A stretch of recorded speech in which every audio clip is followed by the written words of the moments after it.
She was only 10 years old, sunlight dancing on the surface of the pool, laughter echoing through the air. 1 second she was climbing the diving board, the next she was gone. No splash, no scream, just a ripple. And a single blue shell floating on the water. 16 years later, the pool finally reopens. And the new lifeguard everyone's talking about? She has the same scar behind her ear and wears the same blue shell necklace. People say it's coincidence. Others say the past doesn't stay buried forever, but when the whistle blows again in Maplewood, the truth begins to surface, drop by drop. Before we begin, tell me, where in the world are you watching from? I read every single comment, and I love seeing all the places you're watching from. June heat pressed on Maplewood. At noon, the community pool shone a flat cartoon blue. Chlorine stung the nose. Aluminum bleachers ticked as they cooled. A radio behind the snack counter coughed an old summer song. Fresh paint pretended nothing bad had ever happened. Lane ropes taut, depth numbers crisp, lifeguard chair white as a bandage. Families returned in a noisy tide. Flip-flops slapped, sunscreen snapped, coconut, zinc. Kids tested the diving board.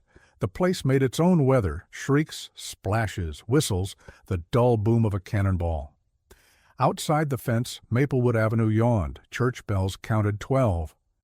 She climbed the chair with the ease of muscle memory, red rescue tube across her lap, whistle cool on her collarbone, polarized lenses turning the water into a high-gloss screen. The badge read Grace. To most, she was just another summer hire. Yet the first time she traced the rectangle from shallow to deep, something tugged inside her, as if a thread had been pulled from the fabric of her. Grace scanned. Toddlers clung to the gutter. A teen practiced butterfly. Sunburned dads argued rules. Somewhere in the white noise she kept hearing a high, tinny chirp. That wasn't a bird. A child's whistle, not hers. She swallowed. The sound vanished like a name you almost remember. In the office, a laminated emergency plan hung beside a corkboard. 2 pictures shared the bottom corner. The first, yellowed, "Missing, Lily Thompson, last seen at Maplewood Community Pool." Lily smiled in a red Mickey shirt. 2 tiny blue shells pinned her hair. The second, newer, the mayor's ribbon cutting.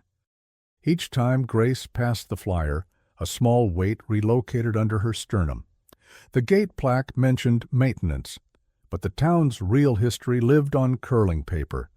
A girl had vanished here 16 summers ago. The water kept moving while everything else stopped. Behind the snack counter, Mrs. Monroe, visor low, taped up a price list. "You knew?" Grace nodded. "Been here through 3 directors," Monroe said, eyes lingering a beat too long on Grace's face. "You from around here?" "Moved for school," Grace said. Pools made sense. Rules, signals, practiced rescues. Unlike faces in old photos, trying to say something with their eyes. During the 3 p.m. break, swimmers lined the gutter. Grace walked the perimeter. Concrete radiated heat. The chlorine tang felt clean and a little like panic. At the deep end, she touched the new metal grate. Cooler than the sun, smooth. A picture flared, a blue pendant tumbling in a spiral into a dark mouth. She blinked. The grate was only a grate. Beside the office door, a cork square showed empty thumbtack holes. The missing flyer had once lived there, public. Now it hung inside, tidier, easier to ignore. Her throat stung. Closing came with a clatter of locks. Parents herded limp kids. Sprinklers ticked. With the gate shut, the pool changed character the way a stage changes when the audience leaves. The surface went still. Without voices, the place sounded like itself. Pump motors, far traffic, a lone cricket inside the filter room. In the office, a clear lost-and-found bin sat on the desk, goggles, a single crock. A rubber dolphin rubbed gray. Tangled in orange floaties, a thin cord flashed blue. Grace lifted a cheap conch pendant, plastic worn soft by years of fingers. The clasp was bent. It looked like the barrettes on the flyer, as if from the same set. "Log it tomorrow, Mrs.?" Monroe said from the doorway, making her jump. Funny how things float back up. She tilted her chin toward the window where water held the last light. 16 years, and here we are. Grace turned the pendant. Her thumb found a tiny seam and worried it without thinking. A pulse beat behind her left ear. When she pocketed the necklace, her hand moved like it remembered choreography. In the glass she caught her reflection. Red suit, tall frame, and, where sunlight slipped through her hair, the pale crescent of an old scar behind her left ear. She touched it. Maplewood smelled of cut grass, hot tar, chlorine. Ordinary. Then from the empty bleachers, a child's whistle blew, one bright, unmistakable note. She turns toward the office and freezes. The missing girl flyer has been moved, and someone has handwritten her name, Grace Harper, across the bottom in thick black marker. Grace Harper rented the upstairs of a split level on Beach Street, a quiet block of maples and mailboxes with little red flags. Her room smelled faintly of laundry soap and pool chemicals that clung to her hair no matter how hard she scrubbed. Most nights she returned with damp towel lines pressed into her shoulders, a sun stripe across her nose, and the simple ache that comes from watching water for hours. She kept her life light enough to carry. 2 pairs of jeans, 3 red suits, a thrift store dresser that stuck on humid days. On the dresser, a spiral notebook, a cheap digital watch for lap times, and a shoebox labeled Documents. Inside the shoebox lived a birth certificate from another state, a Social Security card, and a photocopy of a faded adoption decree with the kind of stamps that look official, even when you don't understand them. She had come to Maplewood for a community college program, exercise science, because she liked bodies that obeyed physics. She liked to know what a person could be trained to do. In a drawer, wrapped in a napkin, lay the blue conch pendant. She found herself not turning it in the next morning, then the next. It sat against her palm like a worry stone. Sometimes her thumb sought the tiny seam down its middle. Sometimes she held it under tap water and watched droplets cling to its plastic ridges like dew to a leaf. She told herself she would log it on Monday. Monday kept moving. Grace didn't have many local friends yet. Ryan Keller tried. "You ever get used to the noise?" he asked on their second week, leaning his elbows on the high office counter while kids counted out quarters for sour straws. "I go home and still hear splashes in my head." "White noise," she said, smiling. "Puts me to sleep." "You from a swim family?" he asked. When she hesitated, he filled the silence. "My sister swam butterfly in high school. Hardest thing I've ever watched." "Laps at the Y," Grace said. True enough. The rest, that she earned her Red Cross certification at 19 because it meant control in emergencies, that she practiced compressions on her rubber torso until the rhythm lived in her wrists, that rules made her feel safe, didn't seem like small talk. On Sunday, she called the number on the adoption decree for the 3rd time and let it ring. The voicemail still belonged to a closed law office. "Our records are archived," the recording said.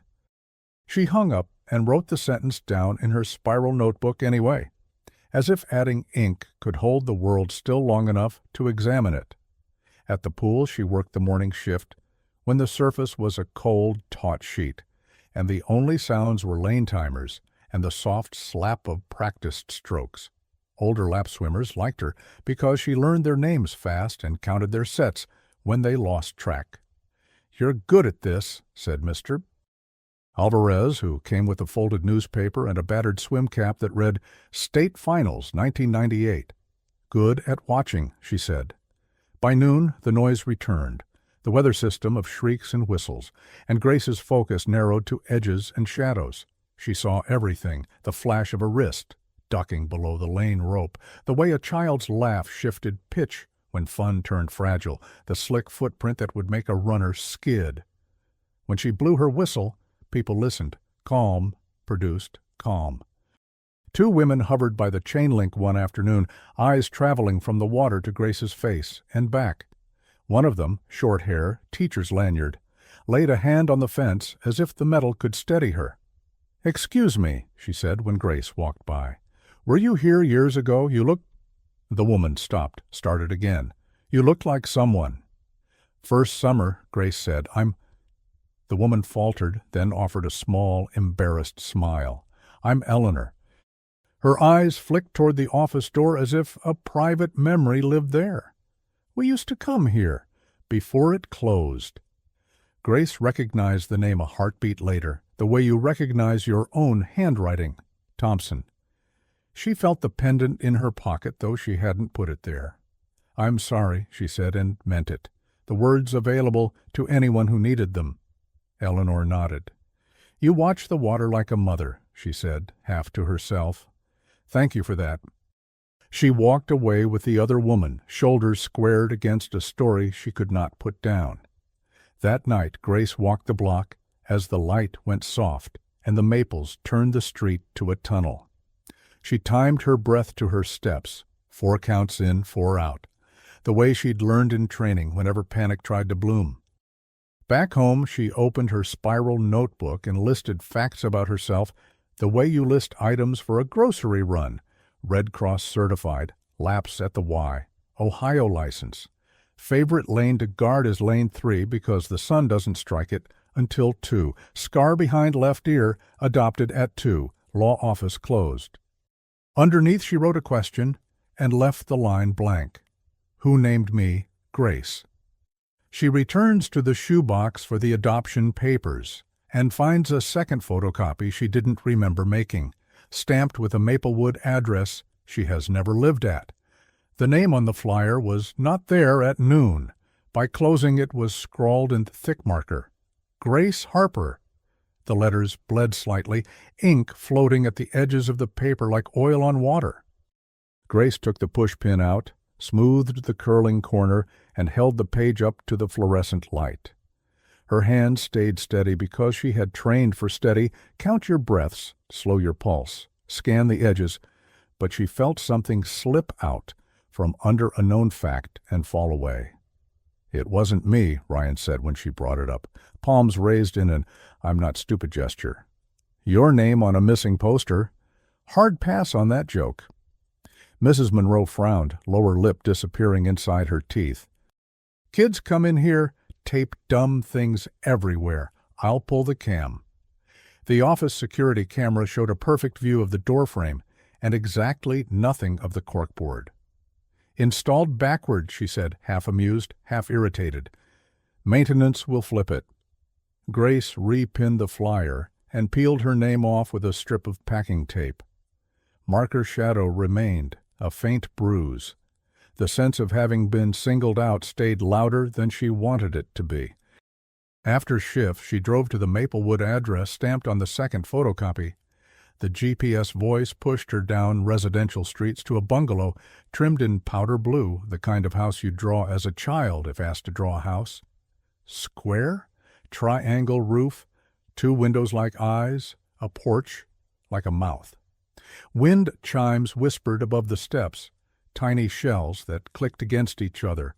A worn doormat read, "Welcome," in letters that had lost their outline.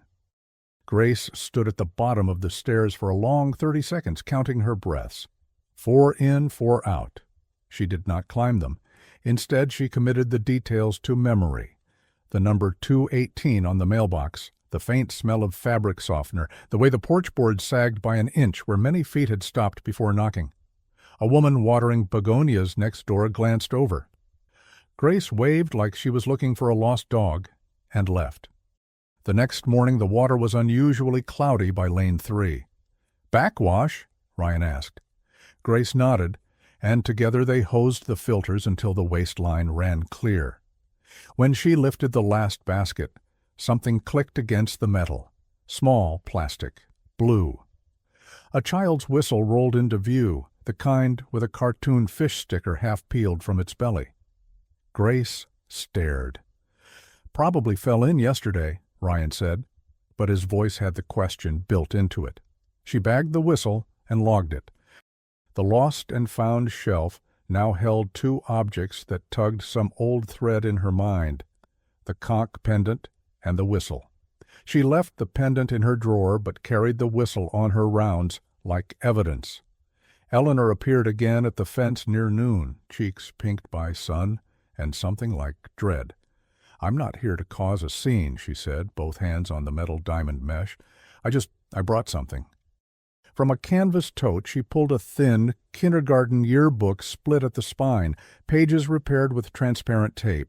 She opened to a class photo that made Grace feel like she was losing her place in a book. Lily sat in the front row, red Mickey shirt, blue shells. Around the edges, parents had signed messages, "Have a great summer," with exclamation marks like confetti. "I keep thinking the mind plays tricks," Eleanor said, "but your scar—" She stopped, embarrassed by her own forwardness. "I'm sorry. I know this is not fair to you." Grace could have said many things. She chose the one true sentence available. "I don't remember being a child here." The little yearbook smelled like classrooms, glue, paper dust, a hint of crayons warmed by a radiator. It felt like something you'd keep even if you moved 8 times. Eleanor nodded, a short business-like motion that barely contained the tremble below. "I shouldn't have come." She closed the book. "But when I watched you pull that boy from the drop-off yesterday, you said his name before he said it. Lily's swim teacher used to do that. She said names steady kids." Her eyes glossed with unshed water she refused to let fall in public. "I'm sorry," she said again and walked away. After hours, Grace found her locker slightly ajar. The hinge had its usual squeal, the combination dial had not been forced. Inside, beside her folded hoodie, lay a photocopied page she hadn't put there. Summer 2009's swim registration, Maplewood Community Pool. In the blank for allergies, someone had written NKA. In emergency contact, the line read Monroe, Barbara, with the pool's main number. She brought the page to the office. Mrs. Monroe shrugged. "We used to write the pool number for kids whose folks didn't stick around. I worked here summers and during school year at the front office. Everybody knew everybody. Paperwork was loose." She tossed the photocopy in the recycling, then, seeing Grace's face, fished it back out. "I'll keep it on file," she said, gentler. On her walk home, the maple leaves clicked in a breeze that smelled like rain. Grace touched the seam of the pendant through the pocket of her hoodie, feeling the tiny burr her thumb kept finding. She had not opened it. She did not want to be a person who opened things she could not close. Detective John Matthews chose a spot in the shade and let the sun slide across the deck until the afternoon glare softened. He came with a paper cup of coffee and a book he did not read. Retirement looked good on him from a distance. You could mistake patience for ease, but up close you saw the restless cataloging, exits, faces, the way people moved when they thought no one watched. When Grace blew a sharp 2-note whistle and slid off the chair into the deep end to correct a struggling stroke, Matthews's attention locked. He had stood in this same patch of shade 16 summers ago while volunteers handed out flyers and TV vans, made everything look smaller on portable screens. Back then he wrote "scar behind left ear" in his notebook because a pediatrician had mentioned it through tears. He waited until Grace's break to approach, careful to wear his kindest face. "Name's John," he said, showing nothing that looked like a badge. "I do safety consulting for the city sometimes. Mind a question?" "If it's about chair rotations, talk to Ryan," Grace said with a polite half-smile that could turn either direction. "No, it's—" He groped for a neutral entry. "About the pool's closure history. People still ask." "Because of the missing girl," Grace said, not unkindly. "Because of the missing girl," he agreed. "Small towns forget loudly." He tilted his head. "You like the job?" "I like rules," she said. "Me too." He gestured at her whistle. "That and good lungs." His gaze flicked once to the edge of her hairline, then away like a person being respectful. He left her with a business card that was more phone number than title.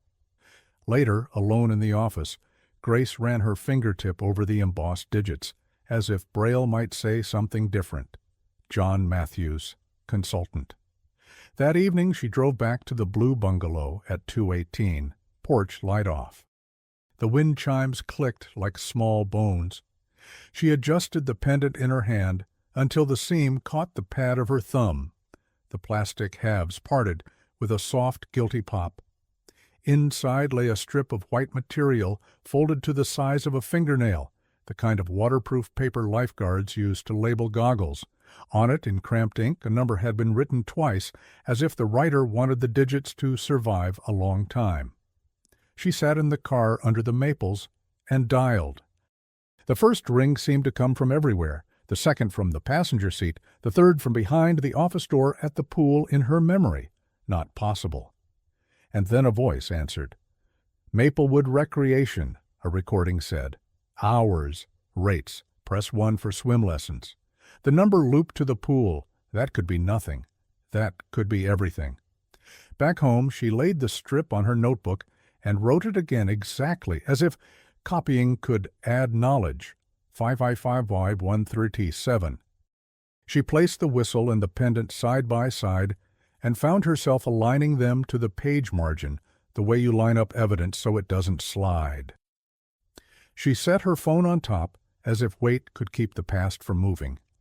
In the morning, a damp envelope sat under the office door. Inside was a locker key on a spiral wristband, the exact red of a lifeguard suit, and no note. The stamped number matched no active locker. Grace tried it anyway.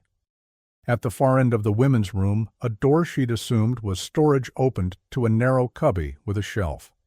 On the shelf lay a yearbook photo clipped with nail scissors. Lily, chin lifted, the blue shells winking. Someone had written on the back, in block letters, Ask Barbara.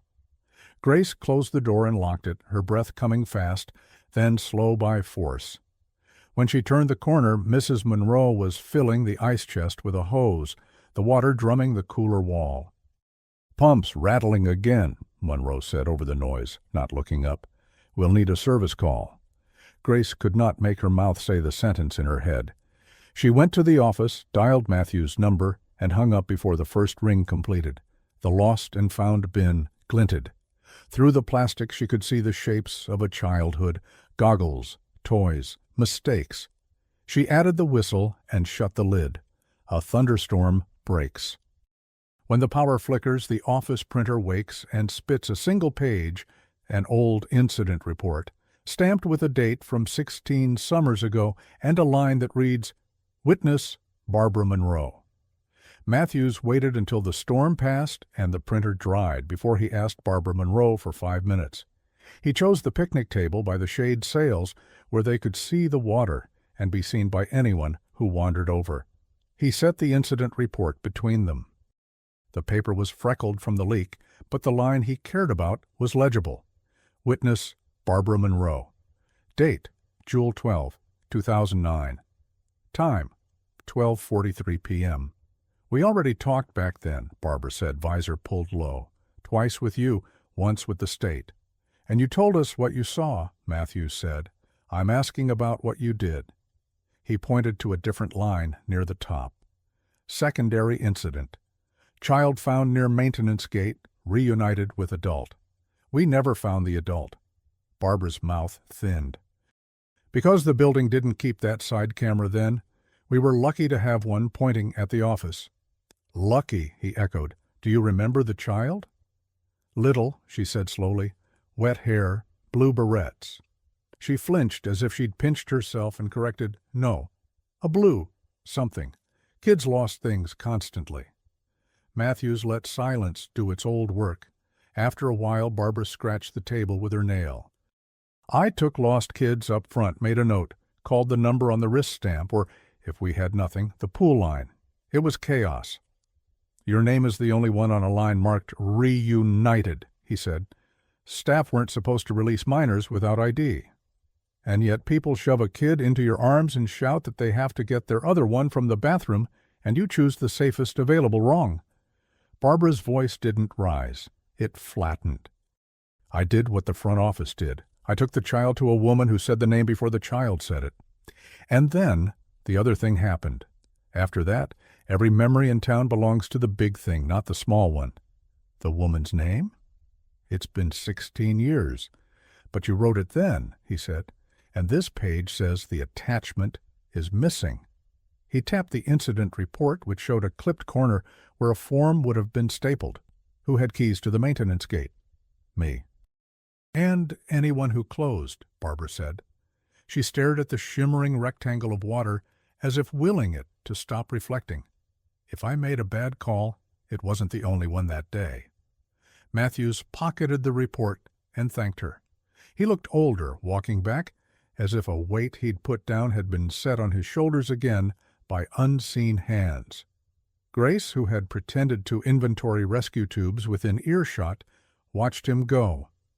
When Barbara finally met her eyes, the older woman's face softened. If you have questions, ask them, Barbara said, softer than Grace expected, but ask them where the answers live. Where is that? Grace asked. Not here, Barbara said. Not all of them. She stood, brushed salt from her palms, and went to refill the ice chest. Grace tried county records first.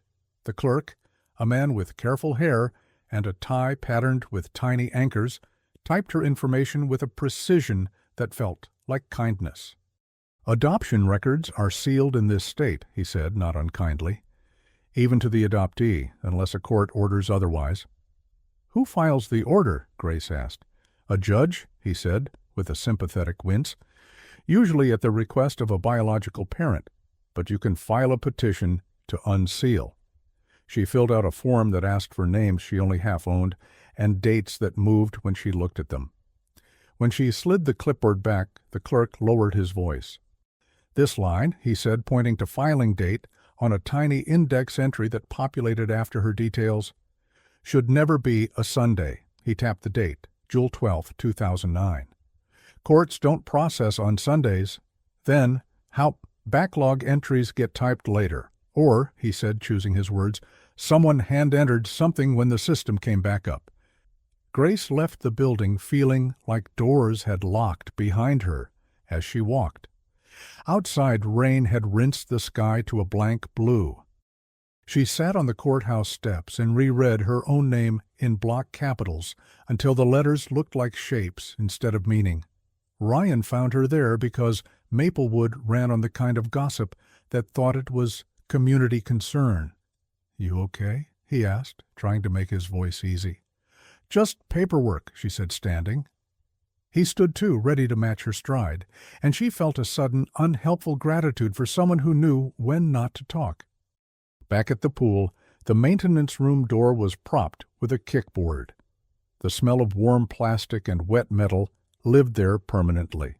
Grace followed a hunch and climbed the short ladder to the top shelf where unclaimed binders went to gather dust.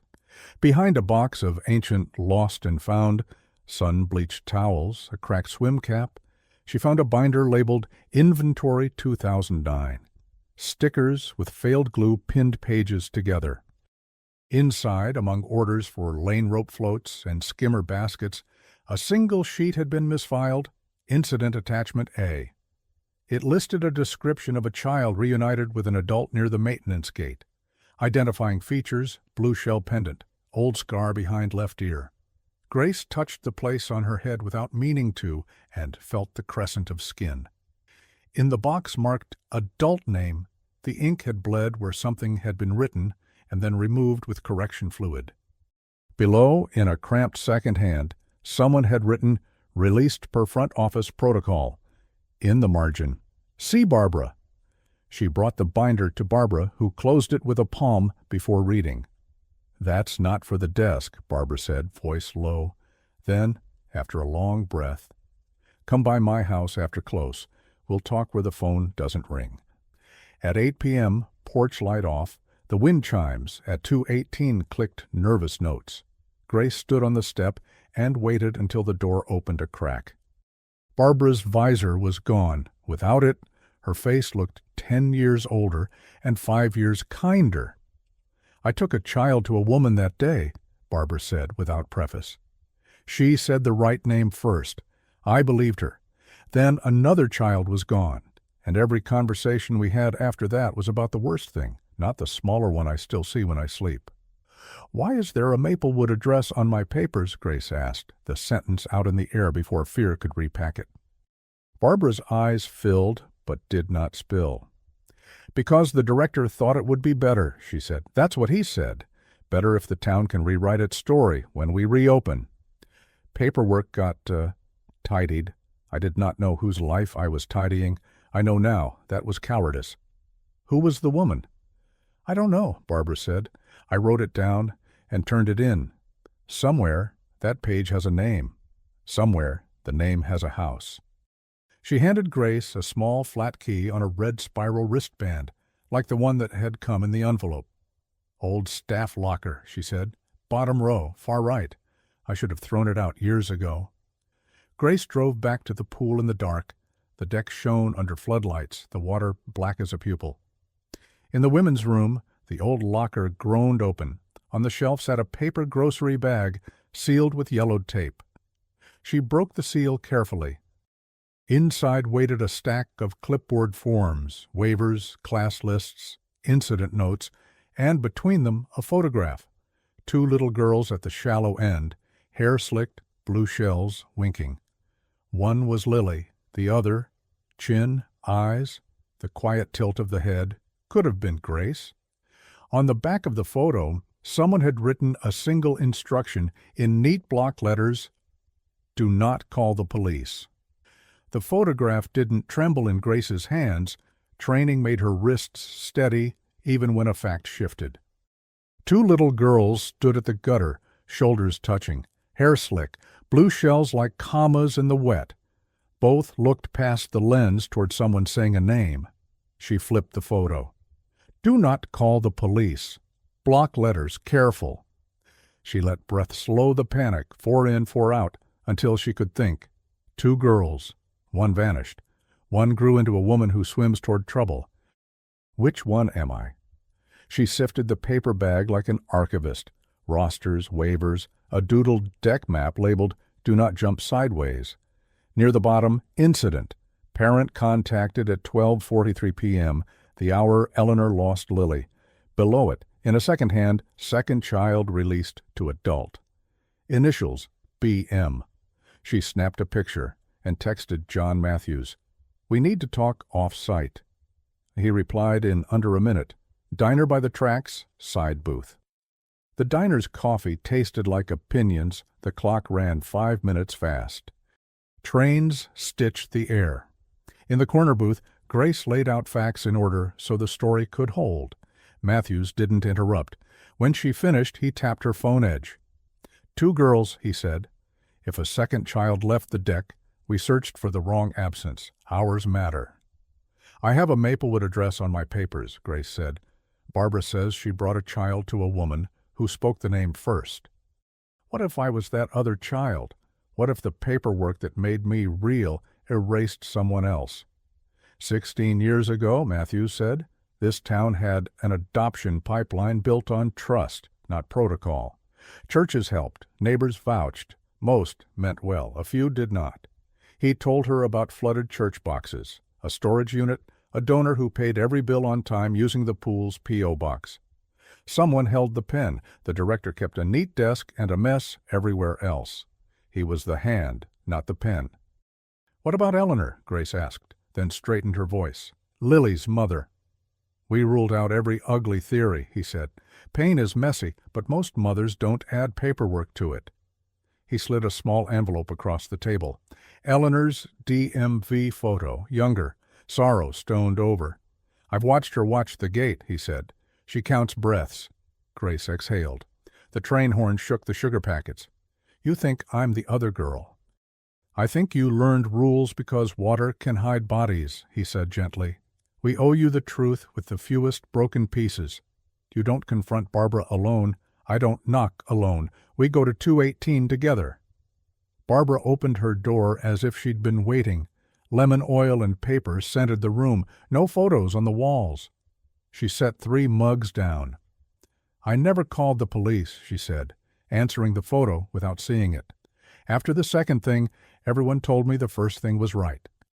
I let myself believe that because the alternative was admitting I handed a child to a stranger whose name I didn't check." "Describe the woman," Matthews asked, voice gentler than it had any right to be. "Brown ponytail, high school cap, sunglasses she lifted when she said the name. She cried like mothers cry. She said, "Lily," before I did. Green clover stamp on her wrist. She knew our stamps. She smelled like sunscreen and laundry. Barbara's hands found each other and held on. "Why is my address Maplewood?" Grace asked. "The director told me to use the pool for special cases whose guardians had to be found after the fact," Barbara said. "He said, we live here too. When we reopened, I moved papers so people wouldn't have to look at stains." "The attachment shows the adult name blotted with correction fluid," Matthews said. "Did you do that?" "I wrote a name and turned it in," Barbara said. "I never saw the page again until tonight." She studied the photograph of the two girls when Grace set it down. "I carried that second all these years. I didn't know there were two." "Do you remember anything the other child did?" Grace asked.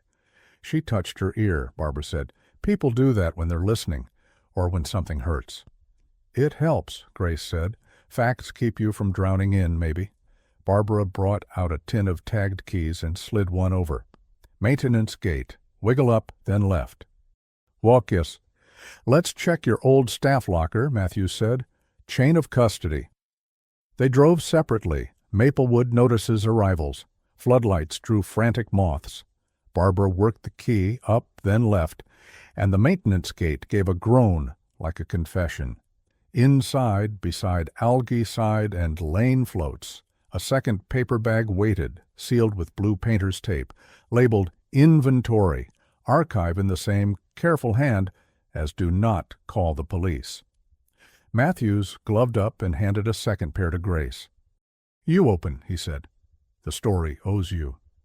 Grace peeled the tape and lifted the flaps. Inside lay a clipboard, an old ledger, and a ziplock, with a hospital bracelet the color of tea. Harper, female, Dobb unknown.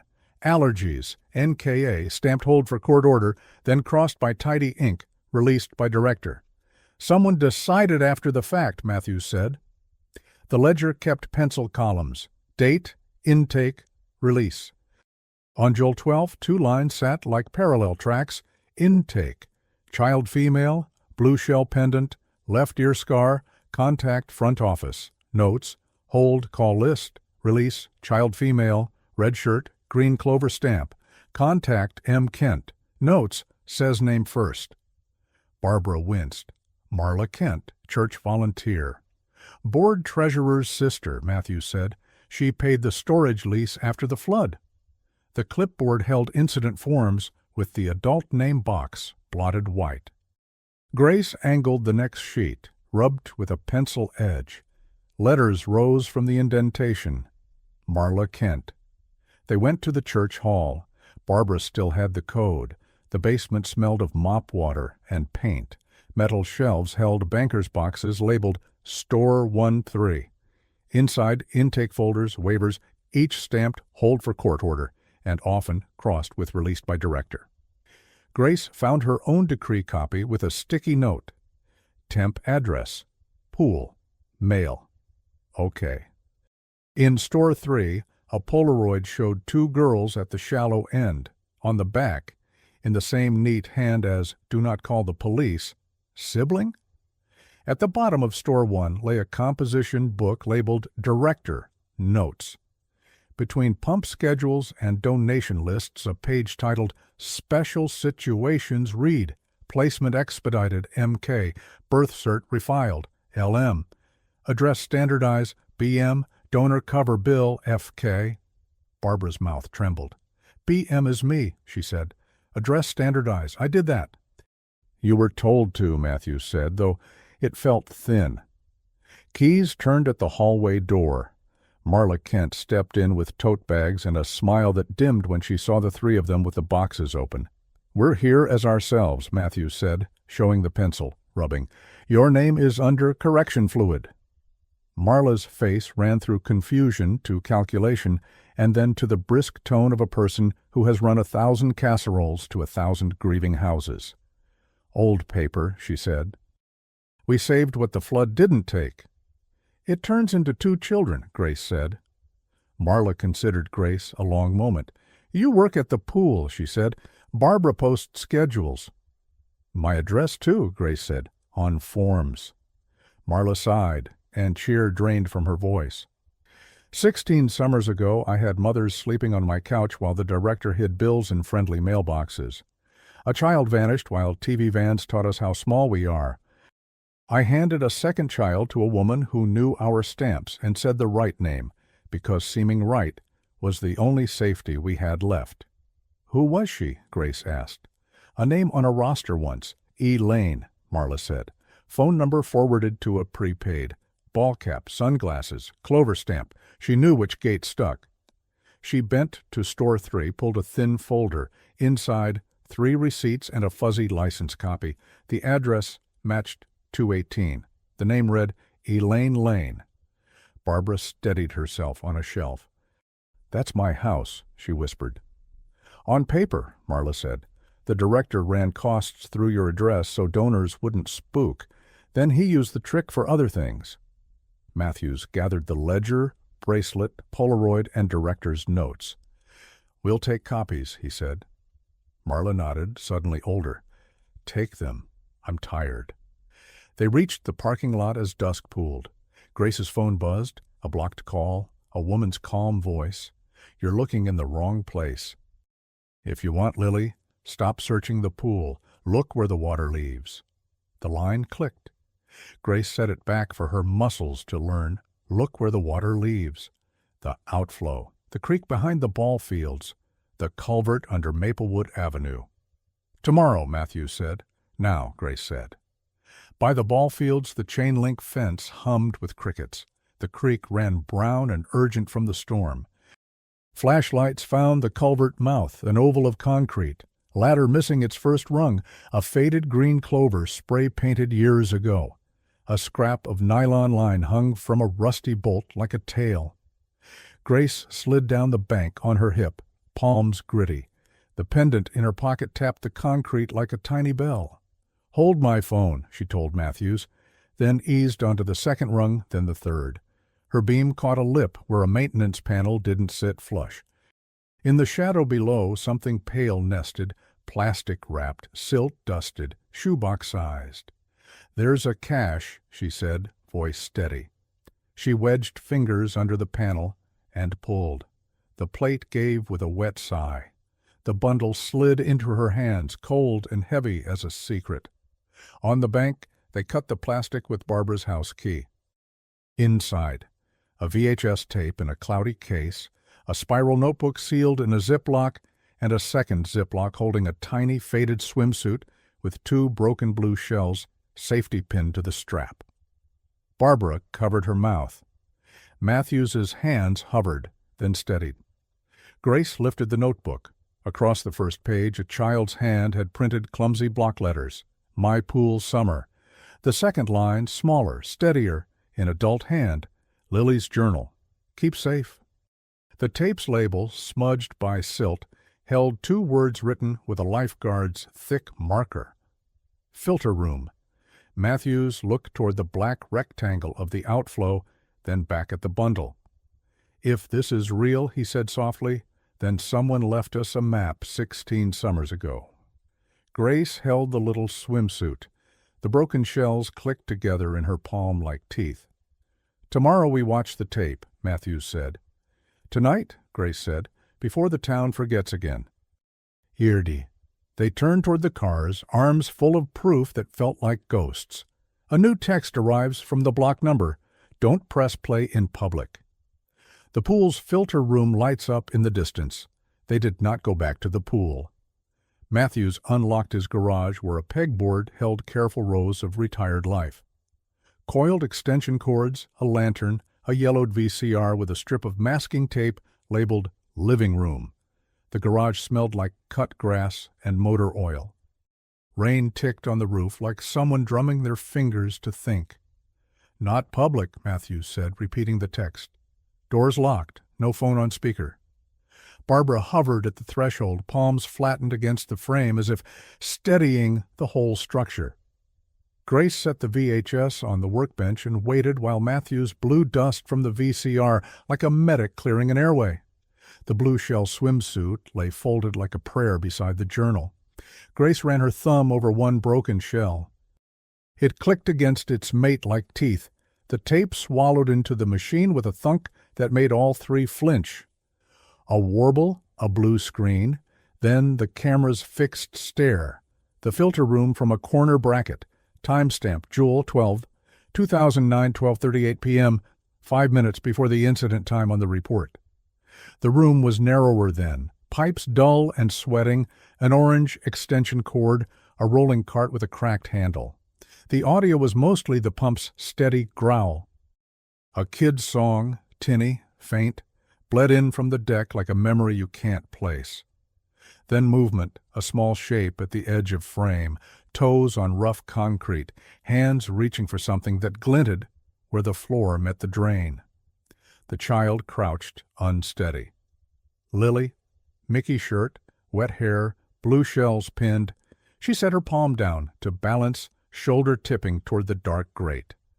At the same instant, a woman's shadow crossed the doorway and froze, backlit, cap brim, sunglasses. The woman stepped halfway in, paused, looked over her shoulder, then took 2 quick strides and lifted the child by the armpits with sure hands, like a person who has lifted many children from the edge of wrong.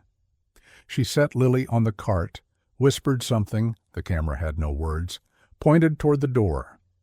Lily hesitated, touched her ear, then went, a quick patter of bare feet, disappearing into light. 12 seconds later, another child slid into frame, chasing, a twin echo with hair unpinned. The camera caught only a profile, same small chin, same tilt of head, and an old pale crescent behind the ear when she turned. The second child, Grace, or a child who would be called Grace, looked around like she had been following laughter and found machines.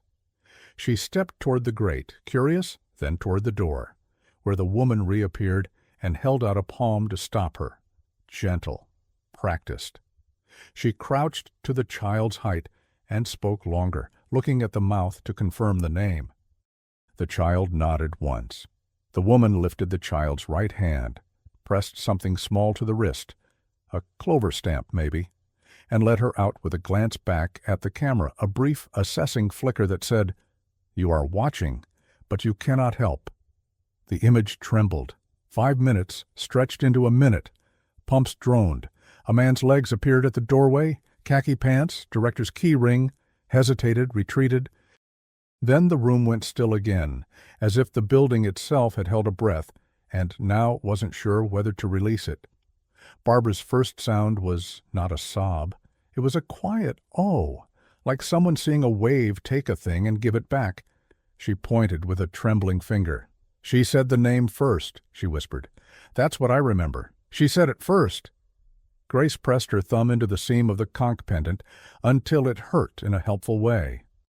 On the workbench, the journal waited like a hand raised. "Before we read," Matthews said softly, "we decide what we do with what we'll know when we finish." "Truth," Barbara said, voice steadying around a word she had been thirsty for. "We give it to the people who lost it."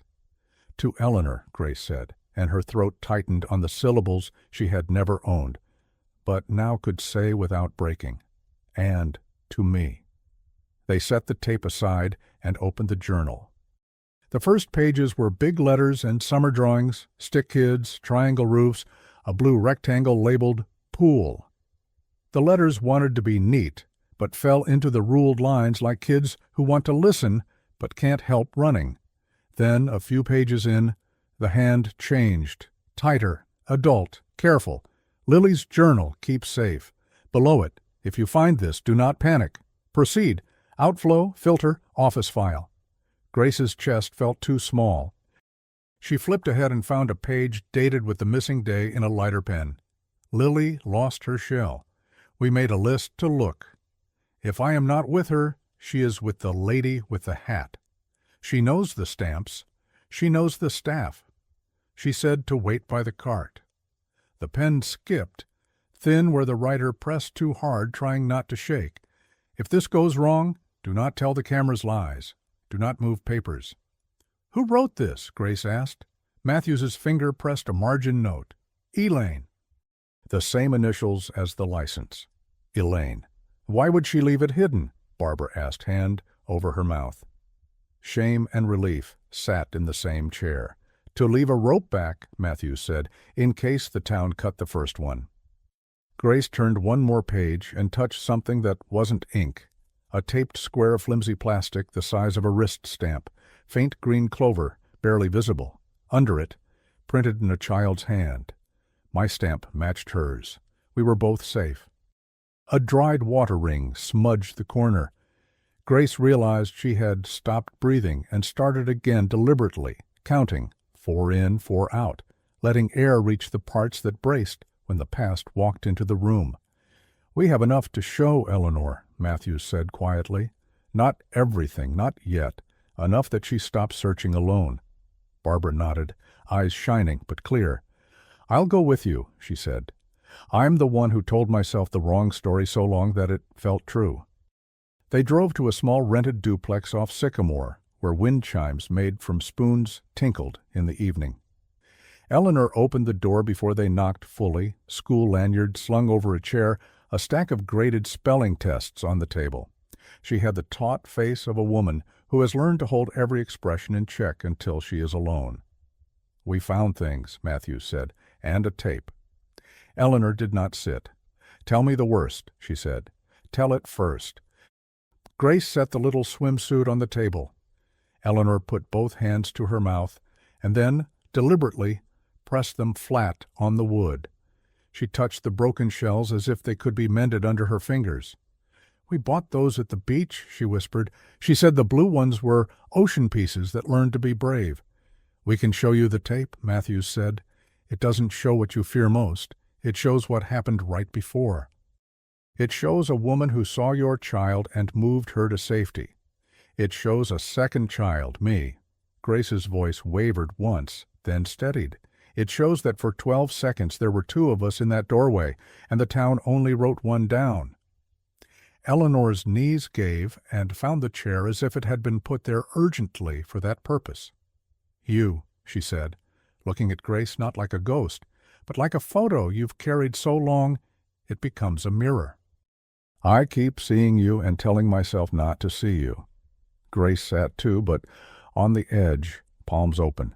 I don't know if I am your child, she said, but I know I grew up because somebody thought writing a new story was kinder than leaving a blank, and I know blanks turn cruel when you live with them too long. Eleanor nodded once, hard. My blank is the sound the pump made when the search stopped, and the sound my own shoes made on this floor when I came home without her. Oh, a tiny breath that wasn't quite a laugh escaped her. My students turn in spelling tests, and I grade the word mysterious like it is not a house I still live in. Barbara reached across the table, and without asking, covered Eleanor's hand.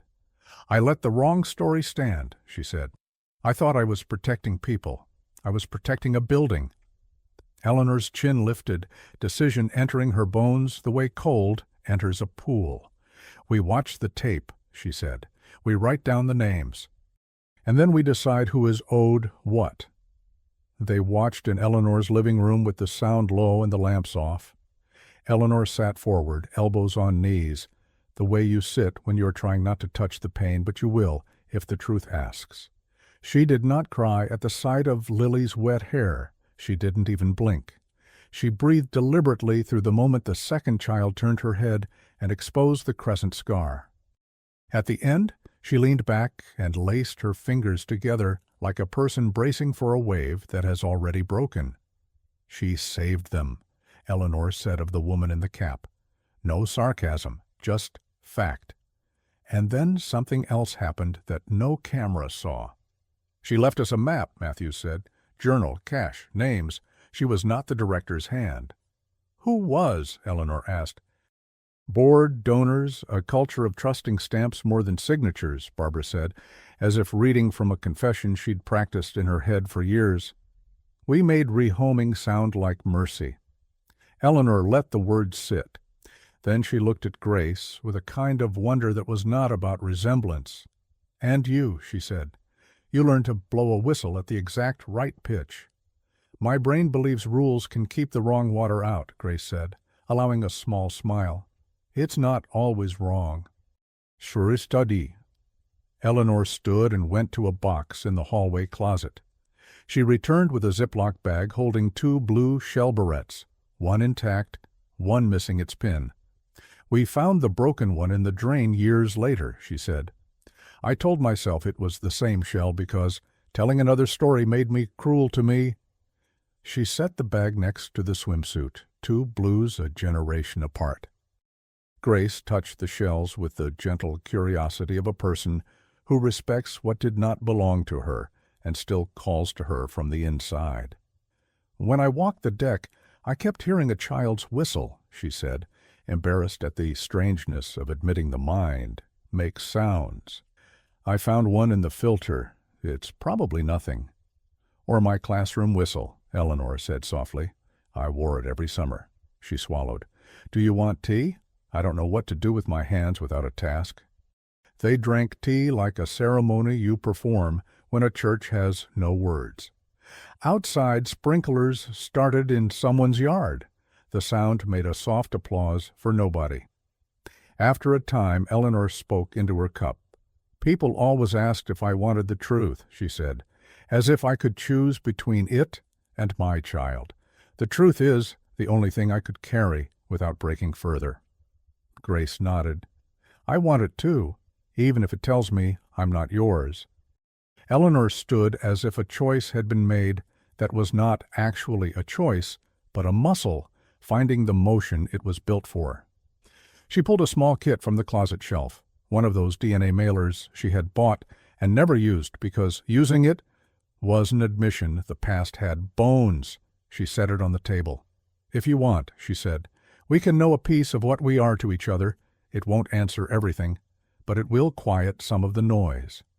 Grace's throat closed and opened. Yes, she said. Her hands were steady as they swabbed, labeled, sealed. The small choreography of evidence-making done at a kitchen table where spelling tests waited and wind chimes talked to the night. When it was packed, they sat again, lighter and heavier at once. Matthews laid out next steps, copies for the state, chain of custody for the tape, a quiet meeting with the DA. Barbara would prepare a written statement, not to forgive herself, but to put the correct nouns in the correct places. Eleanor would call her sister finally and say the sentences she had avoided for 16 years. There were 2 girls. One was saved, one was lost, and we have names. Grace walked outside to breathe. The air smelled like cut grass, and rain shouted down to a whisper.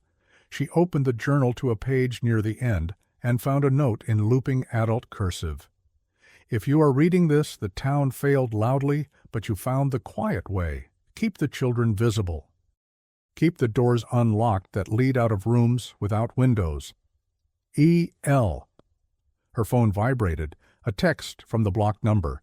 I was wrong to decide alone. The red swimsuit woman deserves the truth too. Meet me where the water leaves sunrise. Come without the man. Eleanor stepped onto the porch, arms folded against the night. Who is she? Elaine Lane, Grace said. The name felt like a bridge when spoken aloud. She wants to meet. Will you go? Eleanor asked. Grace looked toward the dark run of trees where the creek cut behind the ball fields. If she rode a rope and left it under a culvert for 16 years, Grace said, I can at least take hold of it once. Eleanor's mouth trembled. I don't know what to hope, she said. I only know I don't want you to go alone. Grace smiled, small and real. I won't. She lifted the conch pendant and pressed it into Eleanor's palm. Hold this tonight. I'll take it back tomorrow if I still need it. Eleanor closed her fingers around the cheap blue plastic as if it were a relic. Bring me back a sentence I can live inside, she said. I will try. They stood in the porch light, like 2 people who had just learned a new language that felt like their first and oldest one. Inside, the tape clicked as it finished rewinding itself without being asked, an old machine, remembering its part. At dawn, Grace arrives at the culvert. A woman in a cap steps from the shadow, lowers her sunglasses, and says, "I'm the reason your life exists, and I need you to hear everything before you decide what to call me." Morning mist clung to the creek, dew jeweled the grass, and the hum of insects carried through the hollow pipe that once funneled Maplewood's wastewater to the river. Grace stepped down the slope with slow certainty, shoes sinking slightly into mud. The air was cool, carrying the faint metallic smell of the culvert.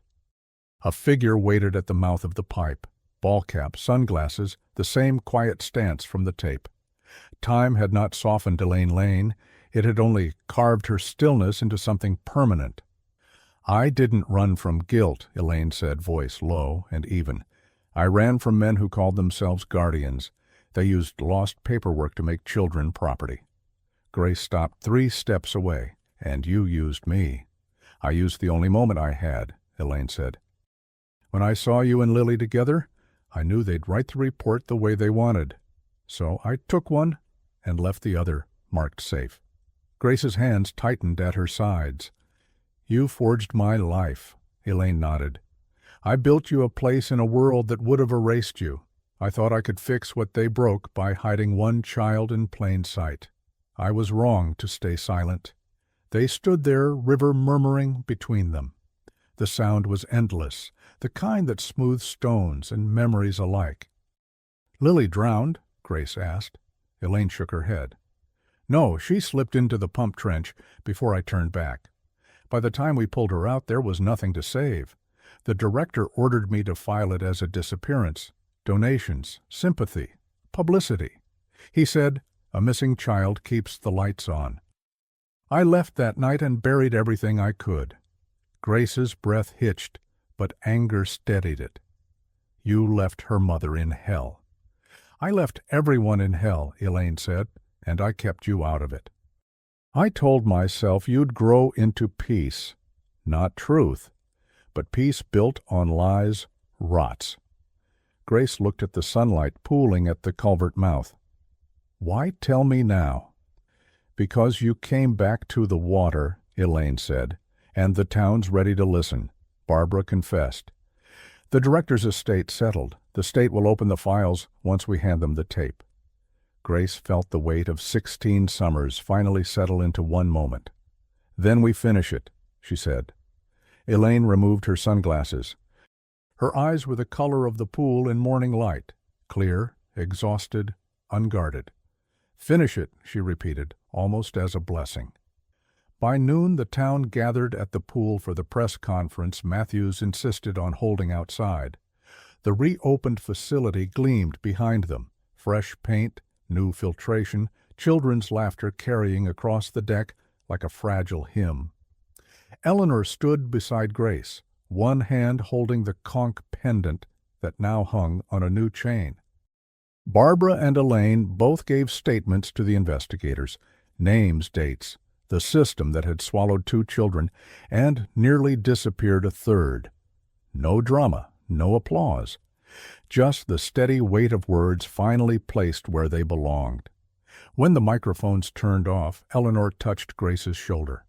"The DNA results came," she said quietly. "You're not my daughter by blood." Grace nodded. "I know. But you're the only child who came back from that day," Eleanor said.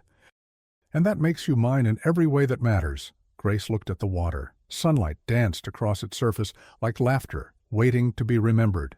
"Then maybe both of us finally came home." Eleanor smiled through tears. "What will you do now?" Grace watched a group of kids line up for swimming lessons, tiny hands clutching kickboards. "Keep the water safe," she said, "and the story's clear." She walked the perimeter once more, as she had that first morning, seeing everything: lane ropes, depth markers, the glint of something blue in the drain that was only sky reflected. She blew her whistle once, bright, sharp, steady, and the echo folded into the afternoon like punctuation at the end of a long, unfinished sentence. The truth in Maplewood did not restore what was lost. It rebuilt what had been silenced. The town learned that sometimes justice doesn't come from punishment, but from finally naming what happened. Grace Harper never left again. Each summer, she pinned 2 new blue shells to her hair before climbing the lifeguard chair. When the sun hit just right, the water below shimmered with 2 reflections instead of 1, because some absences are permanent, but they can still be seen.